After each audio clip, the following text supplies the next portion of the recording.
يعني تدخل عليا واحده العياده تقول لي ايه يا دكتور انا عندي ليبيديميا. عندك ليبيديميا ازاي يعني حضرتك؟ والله انا قالوا لي ان انا عندي ليبيديميا وملهاش علاج. هو حضرتك اي رجل بقى فيها شويه تعرجات ولا شويه سمنه بقت ليبيديميا؟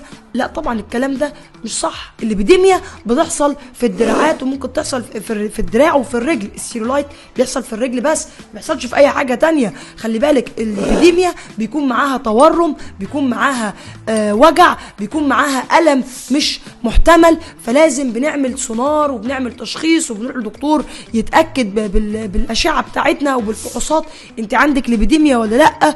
وكمان مختلفه تماما في الشكل عن السيلولايت، حتى لو ظاهريا شبه بعض بس ده مختلف. السيلولايت ده مجرد قشر برتقانه، شويه تعرجات بسيطه بتبقى حاصل نتيجه ان الكونكتيف تيشو او ان الالياف بتاعت النسيج الضم ما بقتش بنفس الكفاءه بتاعتها، وده هقول لك دلوقتي ليه. لكن ده مش بيبقى معاه الم، مش بيكون معاه ورم، مش بيكون معاه اعاقه في الحركه بتاعتك زي ما بيحصل في الليبيديميا. ما بتحتاجيش في بعض الحالات جراحه لو الحاله كبيره، ما بتقلبش عندك بداء الفيل.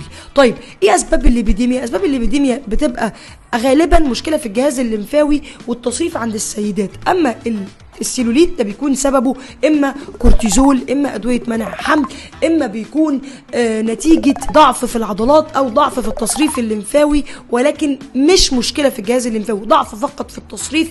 بيكون نتيجه عدم ممارسه رياضه، بيكون نتيجه جفاف، بيكون نتيجه سايد جانبي لبعض الهرمونال ثيرابي اللي السيدات بتاخدهم، وده حاجه بتحصل عند كل الستات. لانه بسبب ايه؟ بسبب ان الاستروجين زياده وفي هيمنه في الاستروجين، فبيبقى الكونكتيف تيشو ضعيفه والتستوستيرون قليل، فالعضلات بتاعتك اضعف، فعندك لايبيليتي اكتر ان يحصل لك نسبه سيلوليت